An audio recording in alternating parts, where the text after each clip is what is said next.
Welcome to Sister Scoop, where we are covering the big three Marvel news topics of the week. And this week's going to be a little weird just because it was a big week for Marvel news. A lot of news this week. I feel like some There weeks was we a lot of struggle news. so much. And I this know. week was Yeah, like, I know. which ones do we pick? Well, and obviously it all comes down to the fact that it was New York Comic Con week. And so there were a lot of announcements being made. I don't think that's surprising to anybody that we were getting them. So we're going to give the best we can. I'm sure we're going to miss things. I'm sure it's not going to be the most well-rounded. We're trying our best because there's been so much news. We're going to give the best high-level piece of information of the new slate details from NYCC. Yes. So I think the biggest thing is like a lot of these pieces of content that we're going to talk about or these projects, they're just getting more detail. We're getting more detail on exactly when they're coming out. Not so much like, oh, I'm surprised that this is coming or this is a big new like project that was never announced before. I would say the biggest one that I think was surprising was the movement of Wonder Man from what was supposed to be the end of this year to end of January next year, which means we are not, correct me if I'm wrong, but we are not getting any more new content for the rest of 2025. I believe you're right, but I guess because obviously Taylor and I were texting about this, and she did say that to me, and I was like, oh my God. And then I was like, it's mid-October. I mean, fair, but even last year, like, okay. We had What If, though. Yes, we've had What If for multiple years. We also were at Kraven the Hunter, obviously. Oh my God. Fanfic dream. The way I fully forgot that happened is not even funny. Like, I don't remember that movie even like being a thing at this point. So regardless of the quality, because I don't think we really loved What If either, we've had projects at the end of the year for the last few years. So it is really weird to not have anything. I mean, this time last year we were covering Agatha All Along too. So true. That was last year, right? Yeah. So yeah. Yes. Years are hard. Yes. Time is hard. Yes, because then we did have What If at the end of the year, and we went right into Echo not long after, right into January. Was that this year? No, there's no way that was this year. That was last year. I don't know. Ignore it. That was last year. No, what did we have January? We had something. Your Friendly Neighborhood Spider-Man. Yes, because then we went right into Daredevil. Okay, like there was a little. Definitely Captain had America. a show this year. Yes. Okay. Anyway, life is hard, time is hard, but that is like the biggest one to me because that's a pushback. I think everything else, again, like I said, was either just like more specific or, we're getting timing on this. So I'll go down the list pretty quickly since we spent some time on that one. But hold on. I just want to add really quick. This is speculative, of course, but I do just want to add, I kind of wonder if they don't feel like that slot has been good for them. I mean, to your point, we have had content, and obviously, like, we can't forget No Way Home was the December release. Huge. And so was Hawkeye. Like, that was the 2021 December releases. Yeah. But I do think, and again, 2022, I don't even know. Maybe 2021 and 2022. 2023 and 2024, I feel like both of those years kind of fell off, in my opinion. I think those were the 2 years of What If being released daily between Christmas and New Year's. I know that was a big load for us to try and have to do as well. Especially when we had norovirus. That last year. The worst thing ever. Our mom got norovirus and shared it with the entire household while we were home for the holidays. So that sucked. Truly awful. Yes, that was really bad. But I do have to say, I do wonder if maybe they've seen a decline. Now, to be fair, Hawkeye and No Way Home, in comparison to two What If seasons that also weren't the two better seasons of the three. I don't know, but I do wonder if maybe they just didn't think that time slot was quite as fruitful, because Wonder Man has not been pushed back far. It's January. Yeah, I do though wonder if like they also looked at next year's slate and realized it was, other than the shows, pretty light. Like, we've only got 2 movies. I also think, like, realistically, if they were going to do a December release, they should have been doing a lot more than a first trailer drop, for already. Sure. So there was a part of me that's not super, like, I am surprised that they waited this long to move it, but at the same time, I'm, like, thinking about it, and it's like, oh, well, they haven't really been marketing it, and theoretically, it was supposed to come out in 2 months. Like, don't not promote the project and then like you're setting it up for failure. So hopefully this gives them time to actually do like a full promo ramp up and like actually get people really excited, because I think they haven't been doing that as well for a lot of the shows recently. I agree. And it is really obvious. And so Yeah. I hope that they actually get back to promoting their shows, because what are they doing? Yeah. But anyway, sorry, rapid fire. Let's go. So Daredevil Born Again, March 2026. I don't think that's really new news. We kind of knew that. X-Men 97 though, summer 2026. Let's Ready. go. Let's cry. It's gonna be awesome. Your Friendly Neighborhood Spider-Man season 2, fall 2026. I'm actually genuinely excited. Season 1, I am too. really exceeded all expectations. So I'm pumped for that one. And then Vision Quest 2026. So anytime in 2026. I'm not really sure. I mean, if I had to take a guess, I think it'll maybe be right before, like in that like late fall season, only because that's like seems to be the one time that they don't have anything coming out. Obviously, knowing that we have Doomsday at the end of the year, I don't think they're going to try to have anything too close to that, because that's going to be a huge ramp up. They're going to be really trying to, I think, promote that on its own and give it like time to shine. Yeah. So that would be my guess for when Vision Quest comes out, but a hefty year in terms of the shows. It is, which is really exciting. I do just want to say though, I'd be shocked if they waited that long for Vision Quest, just because it's done. Yeah.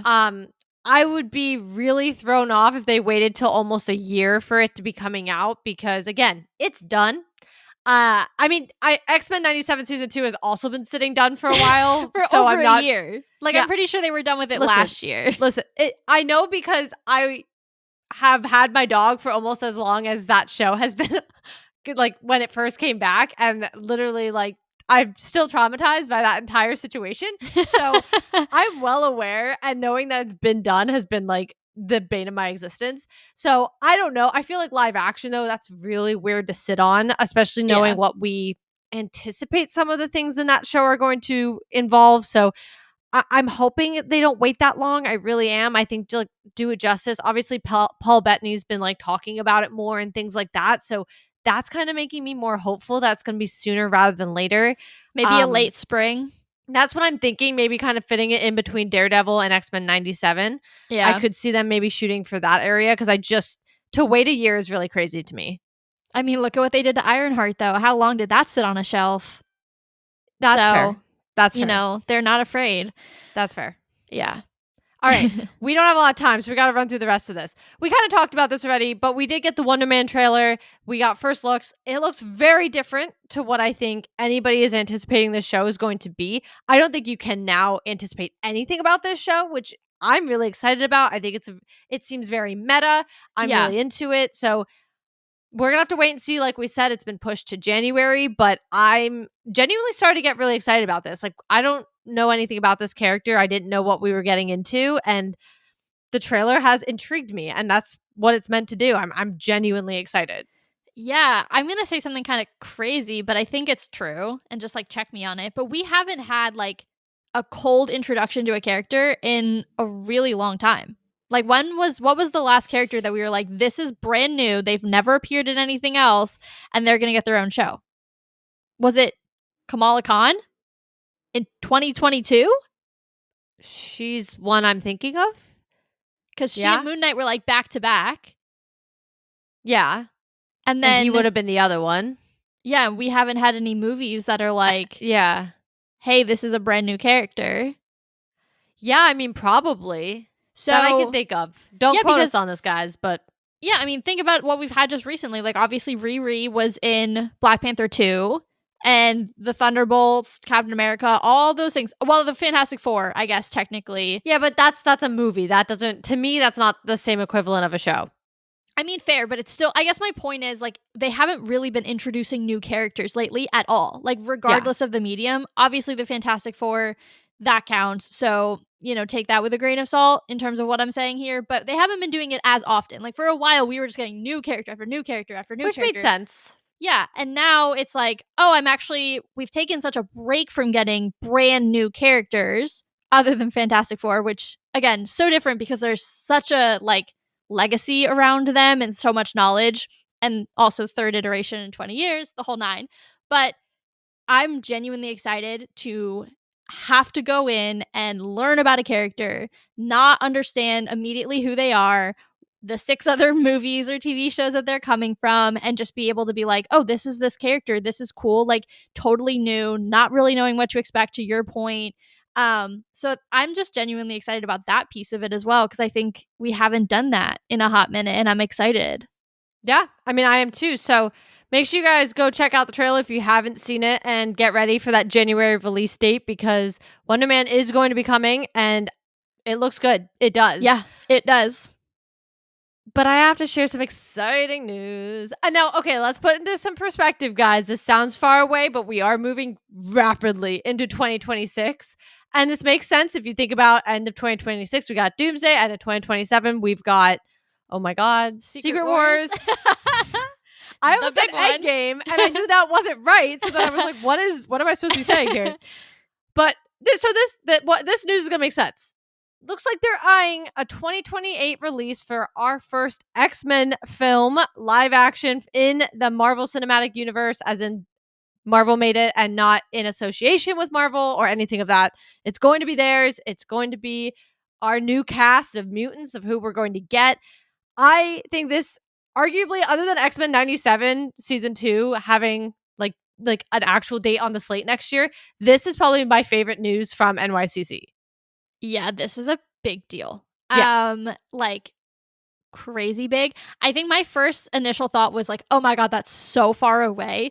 Because like in my head, this is how I think about time now, guys, because of like this fandom. I'm like, next year is Doomsday. The year after that is Secret Wars. But they're not 2026, 2027. They're just like, those belong to those movies on the slate each year respectively. Yeah. So I it wasn't until I was like, wait a minute, December 2027, that's when that actually comes out. It's not just like a year after Doomsday. And then I was like, oh, I guess that makes sense.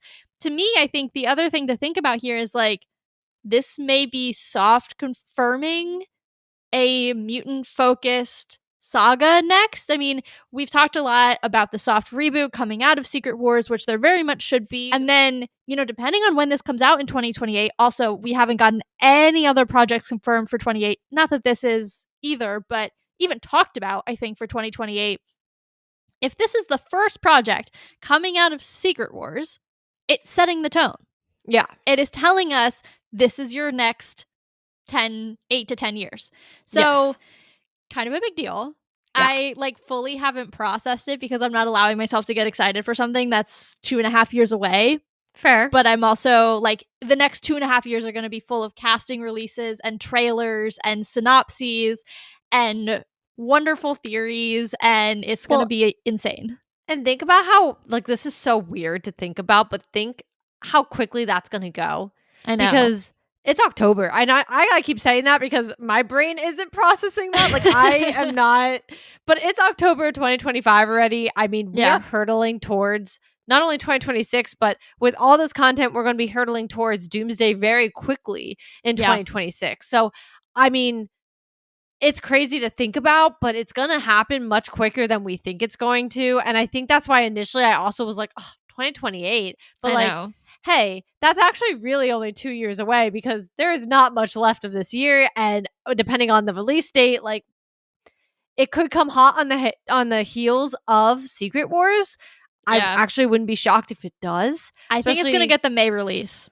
I was going to say, I think so as well, especially because I think with everything happening in Secret Wars and the things you've pointed out, I do think I would come out swinging. I think that's what you need to do after whatever phases 4 through 6 were. I think you have to come out swinging, especially with the mutants. So I do think we're going to have an earlier release in that year, but I'm just excited. I'm just so excited. Finally. I know. That means they will have sat on these characters for 9 years after buying the rights, which is like wild. Like, I know they've been like slowly interspersing them, and obviously the Fantastic Four were part of that purchase as well, but from like, you bought them, let's be real. The Fantastic Four are great and I love them, and they cast Pedro Pascal, so they can't go wrong.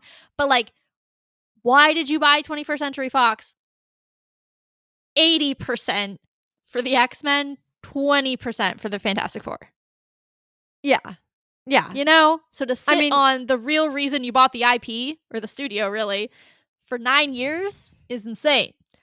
Yes, but I will say, having seen phases 4 through 6, they weren't ready. No. So I will take it. I will Yeah. take it as it is. I love the crumbs I've gotten. X-Men 97 is my baby, my love, my everything. And so I'll take the crumbs and just know we're gearing up. That's all that Yeah. matters to me. Yeah, for sure. All right, friends, this has been this week's Sister Scoop. Make sure you guys are joining us next week as we cover 3 more Marvel news topics or just whatever comes up because NYCC was a big deal. Who knows? There's so many things that might still be coming out and trickling from there. But also make sure you guys are listening to us on the podcast side as well. So go check us out at Sisters Assembled, and we'll see you guys next week. Bye.